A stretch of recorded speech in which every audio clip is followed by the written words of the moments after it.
querido Padre Marcelo, pároco, reitor do santuário, querido povo de Deus, louvado seja nosso Senhor Jesus Cristo. Para sempre seja louvado.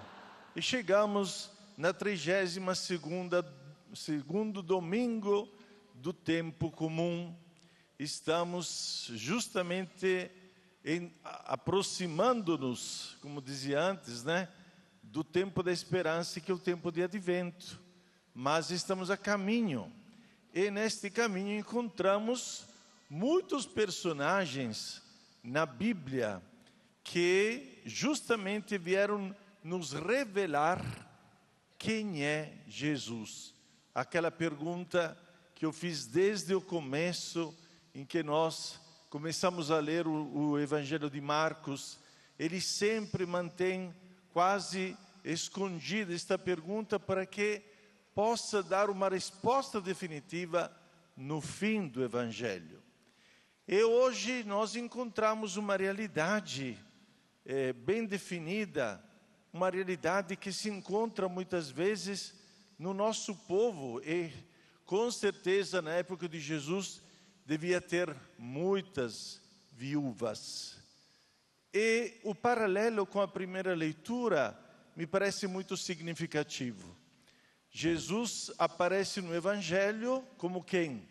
Como novo Elias, que tem também este relacionamento, que vê as viúvas, que se interessa pelas viúvas, que leva em consideração um gesto da viúva. Na primeira leitura, o profeta Elias estava cansado do caminho, porque os profetas, eles andavam muito de cidade em cidade, profetizando, levando a palavra. E com certeza deve ter encontrado um lugar que para ele era um lugar de descanso. E ali se encontrava uma viúva e um órfão.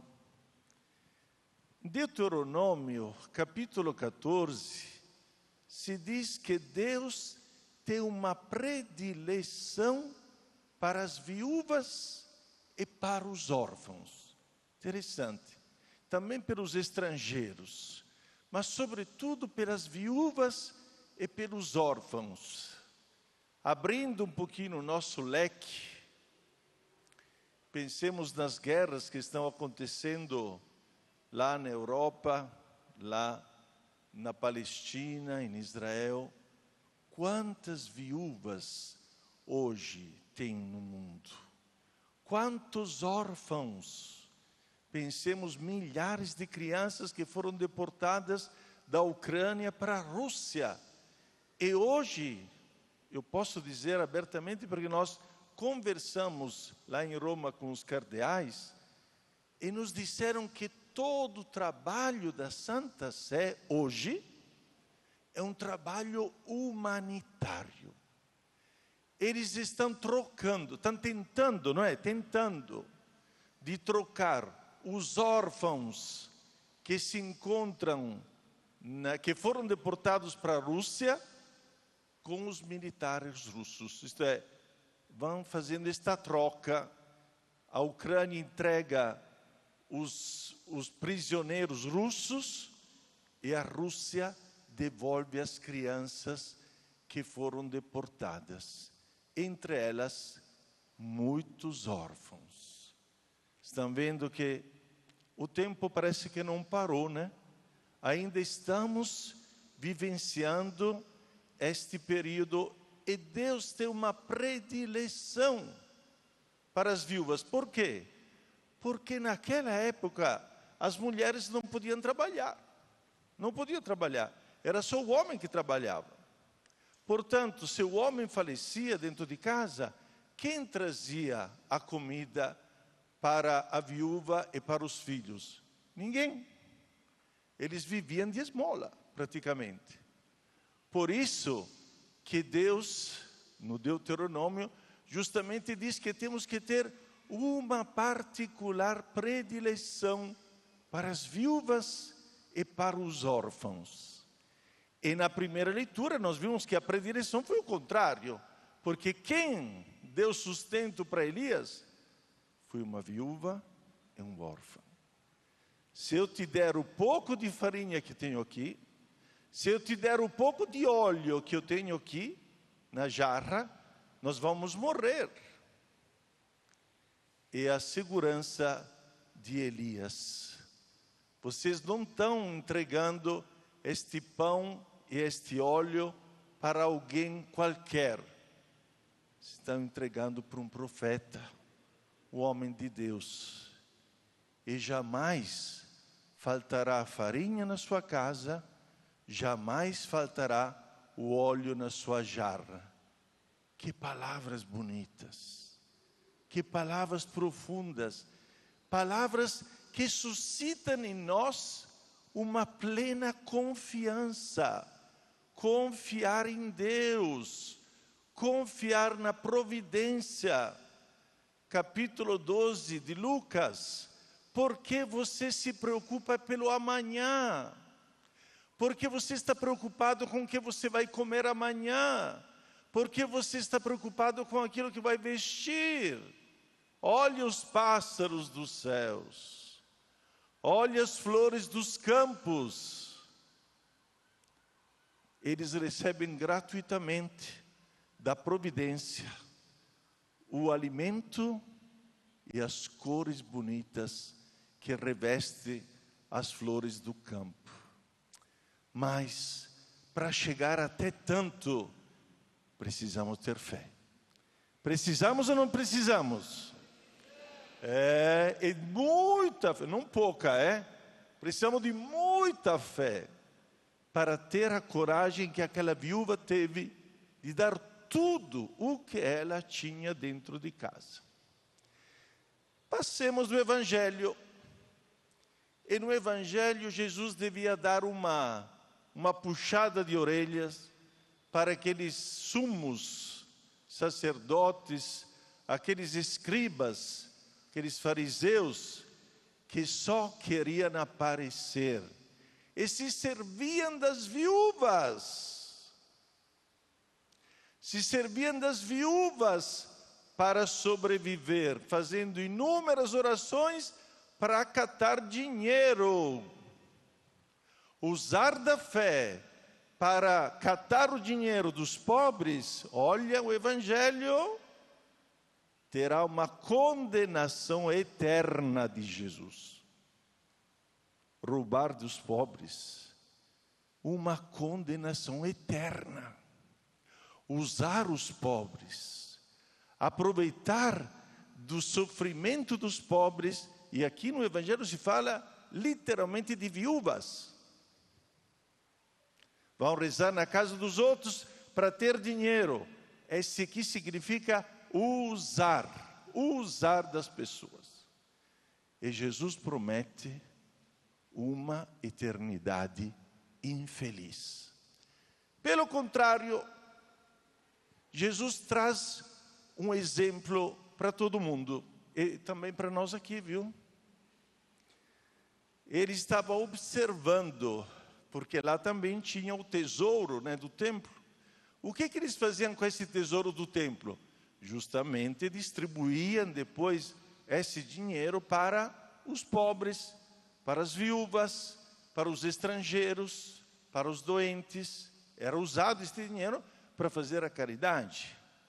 E olhando bem, Jesus percebe que alguém que tinha mais dinheiro dava do supérfluo dele, daquele que estava sobrando. Enquanto uma pobre viúva deu 2 moedinhas. E Jesus fala de 2 moedinhas por quê? Porque o cofre do templo era de bronze. Porque dava para escutar quanto uma pessoa jogava dentro. Porque fazia o barulhinho. Tim, tim, tim, tim, tim. E dava para perceber se colocava um dinheiro bastante grande, porque fazia mais barulho, e também do som das moedinhas. Tum, tum. E Jesus percebeu que aquela mulher não estava dando o que estava sobrando, mas estava dando o que ela tinha. Tudo. Como a viúva da primeira leitura. Tudo. Deu tudo para Deus. Não deu supérfluo. Não deu o que sobrava. Deu tudo. Quantos testemunhos bonitos nós temos neste sentido. Nós poderíamos dizer que esse daqui se chama o nosso dízimo, não é? Aquele dízimo que se oferece a Deus nas nossas paróquias. É o dízimo praticamente. E Jesus está dizendo justamente que, uma vez que nós damos tudo, receberemos muito mais. Porque, diz o livro do Êxodo, Deus não se deixa vencer em generosidade. É uma frase muito bonita, é? Vamos repetir juntos? Vamos repetir junto? Deus não se deixa vencer em generosidade. Se você der o pouco, o mínimo ou nada que você tem para Deus, você recebe o dobro, o triplo, o quádruplo, porque Ele não se deixa vencer em generosidade. Esta é a palavra de Deus, hein? Não é a minha palavra, palavra de Deus. Pelo pouco que você dê, olha, outro exemplo que nós encontramos no Evangelho, que já foi comentado aqui dentro desse santuário, aquela criança que tinha 2 peixinhos, 2 pães e 5, o contrário, 2 peixes e 5 pãezinhos, ele entregou para os apóstolos e Jesus multiplicou. Tirou a fome de mais de 5.000 pessoas. Gente, esse é evangelho. Aquela criança não deu nada, tudo aquilo que tinha. Só uns peixinhos, pãozinhos, tinha nada mais. E Jesus se serviu daquele nada para tirar a fome de uma multidão de gente. Porque Deus não se deixa. Ei, onde é que vocês estão dormindo? Deus não se deixa vencer em generosidade. Deus não se deixa vencer em generosidade. Pelo pouco que você dá, Ele multiplica. Eu quero trazer aqui um exemplo. Peço desculpa, mas é da minha família, tá? Um exemplo que a minha avó me contava. Portanto, pense nas gerações que se passaram. A minha avó me contava isso. Os meus bisa, eles trabalhavam na roça. Lá em Milão, antigamente era tudo roça, não é? Começaram a surgir as primeiras fábricas. E aí os meus bisavós se mudaram e foram morar na cidade, perto de uma fábrica. Aí meu bisa e a minha bisa justamente trabalhavam nesta fábrica. Eles ficaram tão felizes de ter ganhado este emprego, porque na roça você depende do tempo. Chove muito, não chove nada. A colheita depende do tempo. Agora, a fábrica pelo menos tinha um dinheirinho garantido. E o meu bisavô falou com a minha bisa: o primeiro centavo que eu ganhar da fábrica, eu vou levá-la para o pároco. A minha bisa: nós temos 2 crianças, como é que vamos fazer? Você dá tudo para o padre? Agora, nós vamos ficar sem nada? As mulheres não querem o sério, viu, padre? Estou brincando. Meu bisavô, eu vou levar para o padre. Levou para o padre, primeiro centavo, com esta alegria no coração, digo: olha, nós recebemos uma graça, estamos trabalhando todos 2, e dá para tirar a fome das 2 crianças todas e ainda pagar o aluguel da casa, etc, etc. E esse dinheiro é para o Senhor, para Deus. Na Itália, sofreram 2 guerras mundiais. Na primeira, 1915-18, e a segunda, 35-45, mais um 38-45. Passou a Primeira Guerra Mundial, lá em casa ninguém passou fome. Veio a Segunda Guerra Mundial, muita gente morreu, porque a guerra acabou com tudo. Lá em Milão, derrubaram um prédio, como está acontecendo agora lá na Ucrânia e tudo mais. Passou a Segunda Guerra Mundial e ninguém lá em casa passou fome. Porque Deus não se deixa vencer em generosidade. Amém.